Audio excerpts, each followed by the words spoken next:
आजच्या व्हिडिओमध्ये 15 बाय 20च्या एका हॉलमध्ये टाईल फरशी बसवण्यासाठी किती खर्च येणार आहे, मटेरियल खर्च व लेबर खर्च। मित्रांनो, हॉलची साईज 15 बाय 20 म्हणजे टोटल 300 स्क्वेअर फूट, कर्टिंगचा टोटल 320 स्क्वेअर फूट एरिया धरूया। सिमेंट 4 ते 4.5 बॅगच्या आसपास लागणार 400 रुपये। एका सिमेंट बॅगची किंमत 4.5 बॅगची झाले 1800 रुपये। त्यानंतर वाळू म्हणजे क्रसँड 25 CFTच्या आसपास लागणार आहे, 65 रुपये पर CFTची किंमत धरलेली आहे। क्रसँडची 25 CFTची झाले 1625 रुपये। त्यानंतर टाइल्स खरेदीसाठी मित्रांनो आपण 55 रुपये पर स्क्वेअर फूट रेट धरलेला आहे। क्वालिटीवरती आणि कंपनीवरती टाइल फरशीचा रेट आहे, पण आपण उदाहरणासाठी 55 रुपये पर स्क्वेअर फूट धरलेला आहे।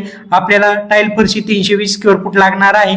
320 स्क्वेअर फूटचे 55 रुपयाच्या रेटनुसार झाले 17,600 रुपये। त्यानंतर व्हाईट सिमेंट 300 रुपयाचं लागणार आहे। लेबर खर्च टोटल आपलं काम आहे 320 स्क्वेअर फूटचं आपलं काम आहे।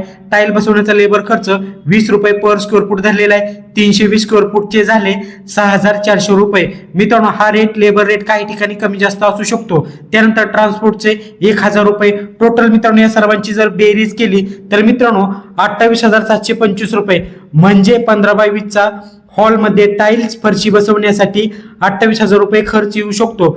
सूचना सर्व माहिती तुम्हाला अंदाज येण्यासाठी दिलेली आहे। धन्यवाद।